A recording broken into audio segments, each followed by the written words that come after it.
तो अभी मैं और से थोड़ा पीछे हूँ। यहाँ पे बहुत जाम लगा हुआ है। यहाँ पे टनल के अंदर तकरीबन 10 से 12 मिनट हो चुके हैं खड़े हुए। तो अगर आप अभी प्लान कर रहे हैं मनाली की तरफ जाने का, अगर आपको कोई ज़रूरी काम नहीं है तो मैं तो यही सजेस्ट करूँगा आप जहाँ पे हैं वहाँ पे रहिए। तो मैं भी 10-12 दिन से ट्राई कर रहा था कि रोज़ मैं जाऊँ, क्योंकि मेरी साइट के ऊपर छोटा सा लेंटर बचा हुआ है, वो कास्ट होना है। तो उस वजह से मेरे को थोड़ा रॉ मटेरियल वगैरह अरेंज करना था वहाँ पे। बट इसी वजह से मैं रोज़ कोशिश कर रहा था जाने की, बट जब भी मैं निकलने की कोशिश करता था रोड ब्लॉक हो जा रहा था। आज थोड़ा मौसम ठीक था जब घर से निकले था मैं, बट रास्ते का मैंने जैसे विजुअल कैच किए हैं, आपको पता ही है सिचुएशन कैसी है, तो आप देख सकते हैं वीडियो के ज़रिए। तो अभी तो मेरे हिसाब से फेसिबल नहीं है अगर आप पहाड़ों में घूमने के लिए आ रहे हैं, क्योंकि वो बहुत ज़्यादा जाम है, क्योंकि वन वे हो रखा है काफ़ी जगह पे। और वैसे तो रोड थ्रू है, बट काफ़ी जगह पे समस्या है। तो इस वजह से मैं तो सजेस्ट यही करूँगा आप जहाँ पे हो वहाँ पे रहिए। उसके बाद मैं गाड़ी से बाहर निकल आया, क्योंकि मेरे को काफ़ी समय हो चुका था गाड़ी में बैठे हुए। तो मैंने सोचा क्यों ना बाहर निकला जाए, क्योंकि बहुत लंबे समय से मैं ड्राइव कर रहा था घर से यहाँ तक पहुँचने के लिए। बीच बीच में छोटे छोटे जाम और भी मिले मेरे को, बट मैं वहाँ पे वीडियो कैप्चर नहीं कर पाया, क्योंकि वहाँ पे टाइमिंग इतनी ज़्यादा नहीं लगी रोड क्लियर होने की। बट ये जो स्पॉट था यहाँ पे काफ़ी लंबा ड्यूरेशन हो चुका था, और इस समय तक घर से लेके यहाँ तक तकरीबन मेरे को 4 से 5 घंटे हो चुके थे, और मैंने रास्ते में कहीं ब्रेक भी नहीं लिया था। तो मैंने बाहर निकल के ये वीडियो कैप्चर करी थी। उसके बाद जैसे ही ट्रैफिक खुला, तकरीबन 2.5 घंटे लग गए मेरे को टनल के अंदर। उसके बाद आप देख सकते हैं कितने बड़े बड़े पत्थर जो हैं यहाँ पे टनल के बाहर आए हुए हैं, और ये वन वे किया हुआ है। इसी वजह से यहाँ पे बहुत लंबा ट्रैफिक जैम लगता है, और क्योंकि इस वक्त हालत बहुत ख़राब है रास्तों की, और कभी भी पत्थर जो हैं ऊपर से आते रहते हैं। तो NHAI वालों का और हिमाचल पुलिस का बहुत बहुत धन्यवाद है, जो सेफली ट्रैफिक को रेगुलेट करने के लिए अपनी सेवाएं वहाँ पे दे रहे हैं। उसके बाद गाड़ियाँ जैसी चलनी शुरू हुई, तो ये बीच में जो स्पॉट था ये 3-4 किलोमीटर का स्पॉट है ऑट के और इस टनल के बीच में। तो यहाँ पे थोड़ा रोड जो था, क्योंकि वन वे रेगुलेटेड है, इन्होंने ट्रैफिक रोका हुआ था ऑट में। तो वहाँ पे जाके मुझे पता लगा, मैं सोच रहा था कि ये जो है पुलिस वालों ने हमारी तरफ का ही ट्रैफिक रोका हुआ है, दूसरी तरफ का ट्रैफिक जो है निकाल रहे हैं। बट वहाँ पे जाके मेरे को पता लगा कि जाम तो बहुत ही ज़्यादा लंबा है। ऑट पे जब मैंने व्हीकल्स को खड़े हुए देखा, मैंने वीडियो में यहाँ भी कैप्चर करने की कोशिश करी है, थोड़ा बहुत मैंने दिखाया है। तो वहाँ पे बहुत ही ज़्यादा लंबा जाम था, और जिस वजह से वहाँ के व्हीकल्स को निकाल रहे थे, थोड़े टनल के व्हीकल्स को निकाल रहे थे, इस वजह से काफ़ी लंबा ट्रैफिक जैम लग रहा है। तो मेरी तो यही सलाह है कि जो लोग अभी घर पे हैं तो वो घर पे रहिए, क्योंकि अभी जो है रास्तों की कंडीशन आप देख सकते हैं, क्योंकि सेफ्टी बहुत ज़्यादा ज़रूरी है।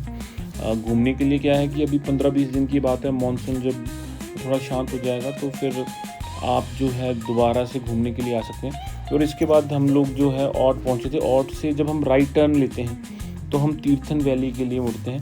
अभी ये जो रास्ता है तीर्थन और सेंज घाटी की तरफ जा रहा है। ये जो लारजी का जो डैम लगा हुआ है, लारजी डैम जिसको बोलते हैं, ऑट के साथ वो डैम लगा हुआ है।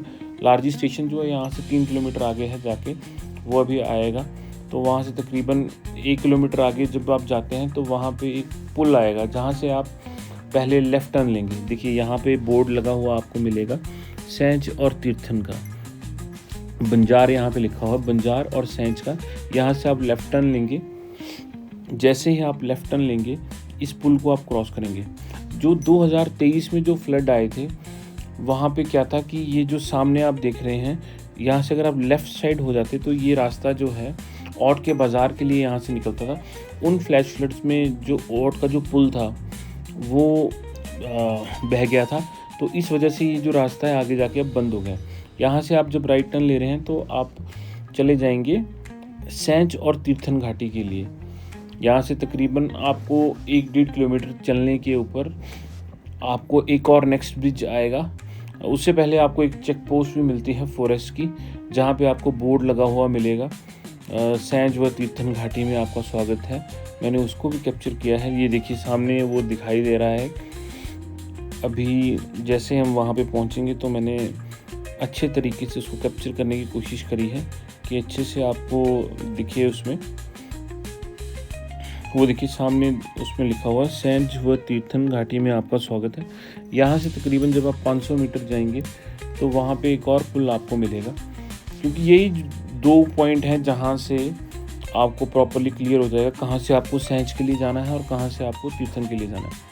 तो ये पुल जो है इसके ठीक सामने एक पेट्रोल पंप भी आपको मिलता है यहाँ पे, और ये सामने से आप देख सकते हैं कि ये सेंज रिवर जो है सेंज घाटी से आ रही है। और ये जो लेफ़्ट की तरफ आपको रास्ता ये जो चला गया ये जाता है सेंज घाटी के लिए। शांगड एक बहुत ही सुंदर यहाँ पे मीडो है, बहुत काफ़ी फेमस होता है, जैसे पहलगाम का जो ग्राउंड है उसी तरह का सेम जो है आपको सेंज घाटी के शांगड में देखने को मिलेगा। और जैसे हमने राइट टर्न ले लिया तो यहाँ से हम तीर्थन घाटी के लिए निकल जाते हैं। ये थोड़ा आगे जाके एक और पुल आता है, यहाँ पे घटोत्कच जी का मंदिर भी है। और उसके बाद बहुत ही सुंदर सुंदर व्यूज़ आपको रास्ते में देखने के लिए मिलते हैं। जैसे जैसे आप आगे बढ़ते जाएंगे आपको बहुत ही सुंदर सुंदर व्यूज़ जो है रास्ते में मिलेंगे। तीर्थन नदी जो है पूरे रास्ते में आपके साथ चलती है और इन रास्तों को बहुत ही दर्शनीय बनाती है। बीच बीच में छोटे छोटे पानी पीने के लिए नेचुरल स्पॉट्स भी यहाँ पे हैं, जहाँ पे अगर आपको प्यास लगे तो आप ठंडा पानी जो पहाड़ों से रिश्ता हुआ आता है वो पी सकते हैं। इस जगह मैं रुका भी था, मैं वो कैप्चर नहीं कर पाया।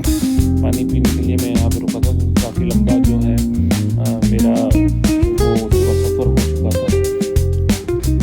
ये देखिए यहाँ पे राइट हैंड साइड में पानी का स्पॉट है जहाँ पे सभी लोग मिलकर पानी पीते हैं। जो भी लोग दूर से आते हैं बसेस वाले या जो भी टूरिस्ट यहाँ पे आते हैं वो आमतौर पे बाकी गाड़ियों को और यहाँ पे पानी हर कोई जो है, क्योंकि ये जो पहाड़ों का पानी होता है इसका जो टेस्ट होता है वो बिल्कुल अलग होता है, क्योंकि बिल्कुल नेचुरल वाटर जो है। उसके बाद जब मैं जा रहा था अभी तक सब नॉर्मल चल रहा था, मैं नॉर्मल महसूस हुआ था। बीच में ऐसा साथ में स्लाइडिंग वगैरह मिल रही थी, बट एज सच हल्की हल्की बारिश स्टार्ट हो चुकी थी। बट इसके बाद क्या हुआ, सडनली मुझे मेरे सिस्टर का कॉल आया कि अब आप कहाँ पहुँचे। तो मैंने बताया कि मैं वाली चौकी के आसपास हूँ। तो फिर वहाँ पे एक अलर्ट आया कि तीर्थन में जो है क्लाउड बर्स्ट हो चुका है और नदी का जो वाटर लेवल है वो बढ़ने वाला है। तो फिर इस वजह से जो है जितने भी गांव हैं मतलब कि उनको जो है खाली कराने के लिए बोला गया है। ये जब आप तीर्थन आते हैं तो आपको बाली चौकी से जाना चाहिए, जहाँ पेट्रोल पंप मिलेगा। और इसके बाद एक और पेट्रोल पंप है, तो ये जो 2 पेट्रोल पंप हैं इसके बाद आपको जो है कहीं पे भी पेट्रोल की सुविधा जो है नहीं मिलेगी। तो बेटर है कि आप यहाँ पे ही अपनी गाड़ी का पेट्रोल जो है फुल करवाएं। उसके बाद रास्तों में जैसे मैं आगे बढ़ता गया तो रास्ते बहुत ही ज़्यादा ख़राब थे और यहाँ पे प्रॉपर सड़क हुआ करती थी जब मैं घूम गया था। और जब मैं वहाँ से वापस आया तो ये स्लाइडिंग वगैरह उस समय कुछ नहीं हुई थी, क्योंकि बारिश हुई थी बट ये इतनी स्लाइडिंग नहीं थी। तो उससे 2-3 दिन पहले जो बारिश हुई थी उसमें काफ़ी जो है यहाँ पे स्लाइडिंग वगैरह और नुकसान काफ़ी किया था। और इसी बीच जो मेरे को खबर आई थी कि क्लाउड बर्स्ट हुआ उसके कारण वाटर लेवल जो बढ़ने वाला है, इस वजह से मैंने भी थोड़ी गाड़ी की स्पीड बढ़ा दी, क्योंकि जो है अंधेरा होने वाला था और अंधेरे में पता भी नहीं चलता है कि कब जो है ऊपर से पत्थर आ जाए या कोई और चीज़ आ जाए। तो इस वजह से थोड़ा डर भी लग रहा था, क्योंकि काफ़ी दिनों बाद आया था, क्योंकि आपको आइडिया भी नहीं होता जब नई नई स्लाइडिंग हुई होती कि कितना जो है पत्थर आ सकते हैं नहीं आ सकते इस जगह से। क्योंकि मुझे भी काफ़ी ज़्यादा समय तो हुआ नहीं है यहाँ पे, अभी 1-1.5 साल से मैं यहाँ पे हूँ। तो अगर हम लोकेलिटी में काफ़ी समय से हूँ तो हमें एक आइडिया होता है कौन सा पहाड़ दिखता है कौन सा दिखता है। तो यहाँ पे इस वजह से मैंने थोड़ी गाड़ी की स्पीड भी बढ़ा दी थी और काफ़ी जो है एडवेंचरस हो चुकी थी जो जर्नी है मेरी। मैं हालांकि ये भी सोच रहा था कि अगर मुझे पता होता कि ऐसा कुछ हो जाएगा मेरे साथ तो रास्ते में कि आप दिखते हैं तो आज मैं नहीं आता, क्योंकि मैं काफ़ी दिनों से सोच रहा था कि मैं आज चलूँ या कल चलूँ। बस मैं इसी वजह से रुक जा रहा था कि रहने देते हैं कि अभी जो है मौसम ख़राब है बीच बीच में रोड ब्लॉक हो रहे थे। तो इस वजह से मैं काफ़ी दिन मैंने डिले कर दिया था अपना प्रोग्राम। और ये मैं साइड पे पहुंचा था तो ये जो वाटर लेवल था तीर्थन नदी का, ये आप देख सकते हैं कि आमतौर के ऊपर जो है तीर्थन का जो वाटर है वो, अगर मैं वीडियो आपको शेयर करूँ मतलब इवन डेज के ऊपर जो नॉर्मल डेज होते हैं उनमें तीर्थन जो रिवर है इस स्पॉट के ऊपर आके आधी फ्लो करती है, क्योंकि ये एरिया जो काफ़ी वाइड है, इसकी विड्थ जो है वो तकरीबन 50 मीटर्स के आसपास है इस स्पॉट की जो विड्थ है। तो फिर यहाँ पे देख सकते हैं नदी का जो वो है इनकेचमेंट एरिया है वो काफ़ी खुला हो जाता है, इस वजह से जो है पानी काफ़ी फैल जाता है, बट फिर भी जो वाटर लेवल जो है वो राइज किया